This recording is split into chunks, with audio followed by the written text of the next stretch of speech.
पिछले एपिसोड में आपने देखा कि मिट्ठू राजा कालू वजीर और उसके बेटे और उसकी पत्नी को अपने इख्तियारात का गलत इस्तेमाल करने की वजह से कैद कर देती हैं। सज़ा पूरी होने के बाद उनको महल से बाहर निकाल दिया जाता है। कालू को राजा पर सख्त गुस्सा होता है। गोरी, राजा क्या समझता है कि वो हमें महल से निकालकर खतरे से बच गया है। राजा ने हमें जिंदा छोड़कर गलती की है। अभी राजा मुझे अच्छे से जानता नहीं और सोनू ने भी अच्छा नहीं किया। मैं इन सब से हिसाब लूंगा। अभी भी मेरे बहुत सारे वफादार इस महल में हैं। पिताजी, आप चिंटू मिंटू छोटे राजा के सेवक हैं। मैं ये सब नहीं देख सकता। कोई मेरी जगह कैसे ले सकता है? बेटा, तुम चिंतित ना हो। मैं तुम्हें फिर से इस महल में लाऊंगा। इस बार तुम सेवक नहीं बल्कि मंत्री बनोगे और मैं राजा बनूंगा। मैं इस महल पर जुल्म के पहाड़ डालूंगा। कालू, राजा ने हमें न सिर्फ इस महल से बल्कि इस जंगल से जाने का हुक्म दिया है। हम ये सब कैसे करेंगे? ये सब इतना आसान नहीं है। गोरी, जैसा मैंने कहा ऐसा ही होगा। बस तुम देखती जाओ आगे क्या होता है। कालू अपने बेटे और पत्नी के साथ सफर पर चल पड़ता है। 2 दिन के सफर के बाद वो एक जंगल में पहुंच जाता है। पिताजी, क्या हम यहाँ रहेंगे? ये कौन सी जगह है? बेटा, अब हम इसी जगह रहेंगे और दोबारा महल जाने के लिए दिन रात मेहनत करेंगे। कालू, महल तो इतनी दूर है, हम यहाँ रहकर भला क्या कर सकते हैं? गोरी, तुम्हारी याददाश्त बहुत कमजोर है। तुम्हें याद नहीं कि हमारे जंगल में पहले राज किसका था? कालू, मुझे अच्छे से याद है कि हमारे जंगल में चीलों का राज था और उसे मिट्ठू राजा ने अपनी जहानत से बाकी पंछियों से मिलकर चीलों को शिकस्त दे दी थी और खुद जंगल का राजा बन गया था। माँ, मिट्ठू राजा ने ऐसा क्यों किया? बेटा, चील दरिंदे बन गए थे। रोज किसी न किसी पंछी को खा जाते थे। जंगल का सारा निजाम तबाह हो गया था। लेकिन बेटा, हमें चीलों से कोई खतरा नहीं था। वो हमारा लिहाज करते थे। बहुत सारे चील इस जंगल में भाग कर आ गए थे। हम उनको इकट्ठा करेंगे और बदला लेने पर उकसाएंगे। राजा ने मुझे जंगल से निकालकर बहुत बड़ी गलती की है। जैसे ही रात होती है वो एक घोंसला तलाश करके सो जाती हैं। वो घोंसला एक चील का होता है जो कहीं किसी काम से गया था। अगले दिन जब वो उठते हैं तो एक बूढ़ा चील भी वहां होता है। आप कौन हो और कहाँ से आए हो? ये घोंसला मेरा है। मैं कहीं काम से गया था। मुझे ऐसा लग रहा है जैसे मैंने आपको कहीं देखा है। चील काफी बूढ़ा हो चुका था। उसकी याददाश्त कमजोर पड़ गई थी। वो चील सब चीलों का सरदार था जो काफी समय पहले चीलों का राजा था और मिट्ठू राजा से जान बचाकर भागा था क्योंकि मिट्ठू राजा के साथ काफी पंछी थे। मैं मिट्ठू राजा के जंगल से आया हूँ। तुम्हारी जुर्रत भी कैसे हुई कि तुम मेरे जंगल में कदम रखो? तुम्हारे राजा से हमें अभी हिसाब लेना है। उसकी वजह से हम आज बेघर हुए हैं। उसने मेरे सारे परिवार को जहर देकर मार डाला था और हमारे कुछ चील डर की वजह से उसके साथ मिल गए थे क्योंकि मेरा राज खत्म हो गया था। मैं वहां से भाग आया था। अब मैं तुम्हारा खून पीऊंगा क्योंकि तुम भी उसी के राज से हो। आपने मुझे ठीक से देखा नहीं। मैं कालू हूँ, कालू, कालिया का बेटा, जो आपका अच्छा मित्र था। मैंने आपका राज देखा है। आपकी पूरे जंगल में बड़ी दहशत थी। अरे अरे, याद आया कालिया। कालिया तो मेरा बहुत अच्छा मित्र था। हमारा राज उसी की वजह से कायम दायम था। लेकिन वो भी सोनो चिड़िया और मिट्ठू राजा की साजिश का शिकार हो गया। तब तुम बहुत छोटे से थे। लेकिन तुम्हारी याददाश्त तो बहुत अच्छी है। लेकिन राजा ने तुम्हें जिंदा क्यों छोड़ा? मुझे नहीं इल्म कि मेरे पिता को किसने और क्यों मारा। ये तो मैं आज आपसे सुन रहा हूँ। मैं राजा के दरबार में ही पला बड़ा हुआ हूँ और मंत्री के ओहदे पर था। राजा ने मुझे अपना वजीर बना लिया था। तो फिर तुम आज यहाँ क्या लेने आए हो? राजा ने जरूर तुम्हारी जहानत देखकर तुम्हें वजीर बनाया होगा क्योंकि तुम्हारा पिता कालिया भी बहुत ज़हीन और शरारती था। मुझे राजा ने सोनो और नीलो के कहने पर कैद किया और अब काफी समय बाद जंगल से निकाल दिया है। सब पंछी मेरी शिकायतें करते थे कि मैं उनके साथ अच्छा बर्ताव नहीं करता, इसलिए राजा ने मुझे कैद कर दिया था। राजा जान गया था कि मैं उसे खत्म करने वाला हूँ। अरे वाह, तुमने तो मुझे खुश कर दिया।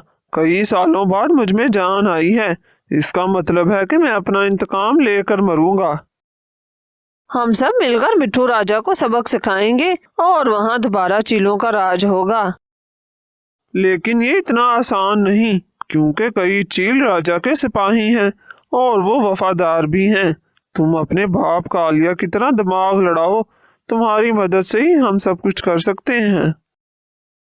आप चिंतित न हो, मेरे कुछ खास सिपाही वहाँ हैं जो हमें महल से खबर ला कर देंगे। बस आप सारे चीलों को इकट्ठा करें, हम महल पर एकदम हमला करेंगे।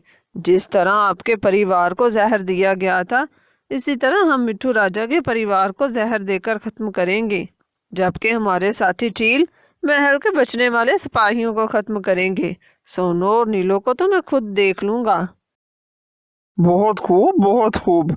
मुझे ऐसा लग रहा है कि मैं अपने मित्र कालिया से बात कर रहा हूँ। मैं आज ही चीलों को इकट्ठा करना शुरू करता हूँ। और मैं जहर तैयार करूंगी। बस जहरीले सांप चाहिए। ऐसा जहर तैयार करूंगी कि सूंघने से ही राजा की मौत हो जाएगी। वाह, क्या बात है। मुझे पूरा विश्वास है कि मैं ये मैदान जीतूंगा। मुझे बस इंतकाम लेना है। चील अपने दोस्त पंछियों को बाकी चीलों को इकट्ठा करने का हुक्म देता है। उधर गोरी सांपों का जहर निकाल लेती है। महल से एक चील खबर लेकर आता है।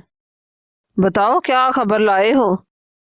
मंत्री जी, बहुत अच्छी खबर लेकर आया हूँ। कल राजा के बेटे की शादी है। सभी जंगल के पंछी शादी पर आएंगे।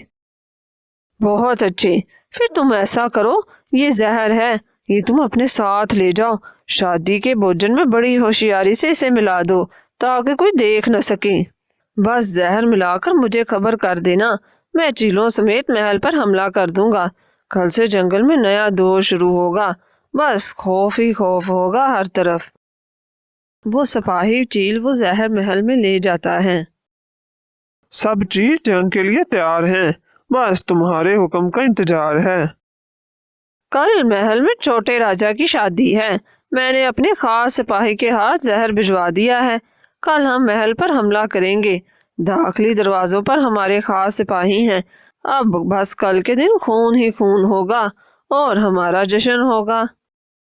अगर ऐसा ही हुआ तो मैं वादा करता हूँ कि राज तुम्हारे हाथ दूंगा, ताकि आइंदा से कोई भी चीलों की तरफ हमला करने का सोचे भी ना। मुझे उम्मीद है कि तुम अपनी होशियारी से राज संभाल पाओगे। ये सुनकर तो गोरी बहुत खुश होती है। नीलो, आज रात मैंने बहुत बुरा सपना देखा है। मेरा दिल बहुत घबरा रहा है, जैसे कुछ बुरा होने वाला है। सोनो बहन, तुम्हारा वहम है। सारे सपने सच्चे नहीं होते। वैसे तुमने सपने में क्या देखा है? नीलो, मैंने महल में हर तरफ खून ही खून देखा है और मुझे साधु बाबा भी मिले। उन्होंने मुझे महल से दूर जाने का कहा है।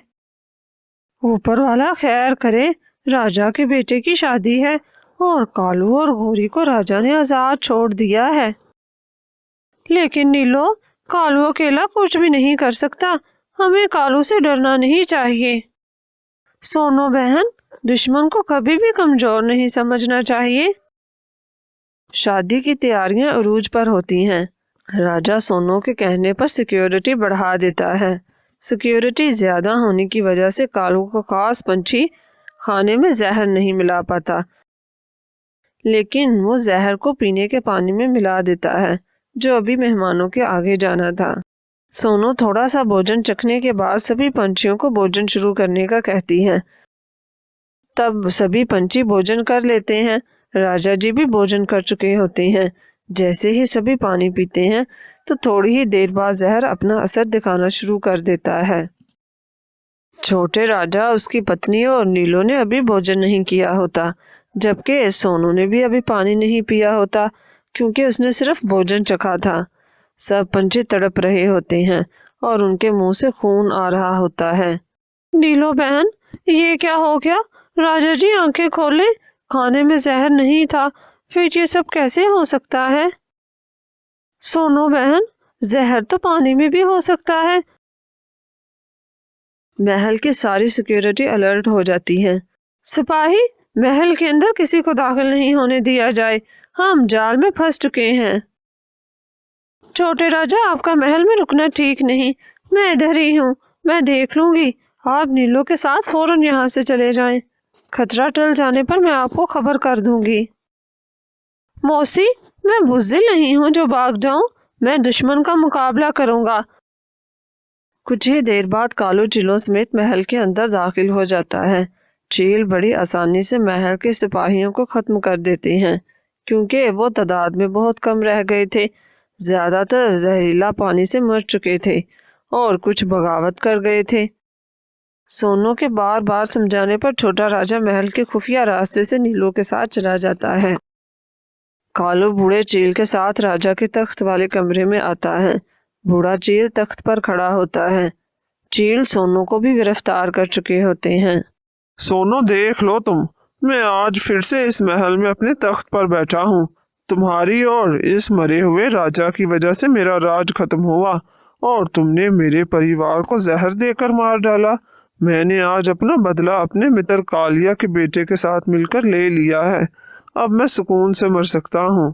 कालू, आज से ये तख्त तुम्हारा है और तुम सोनू को जो चाहो सजा दे सकते हो। मेरे चील इस जंगल में तुम्हारा साथ देंगे। और फिर बूढ़े चील की वहीं मृत्यु हो जाती है, जिसका सब चीलों को बहुत दुख होता है। अगले दिन कालू अपने तख्त पर राजा बनकर बैठ जाता है और उसका बेटा उसका वजीर बन जाता है और पूरे जंगल में एक दफा फिर से चीलों की वहशत छा जाती है। सोनो, अगर तुम मुझे बता दो कि नीलो और छोटा राजा कहाँ है तो मैं तुम्हें आजाद कर दूंगा। मैं ऐसा कभी भी नहीं करूंगी, चाहे तुम मेरी जान ही क्यों न ले लो। सोनो, तुमने काफी समय मेरे साथ गुजारा और मुझे इल्म हुआ है कि तुमने मेरी परवरिश भी की। जब तुम सबने मिलकर मेरे पिता कालिया को मार दिया था, इसलिए कि तुमने मेरी देखभाल की, मैं तुम्हें आजाद करता हूँ।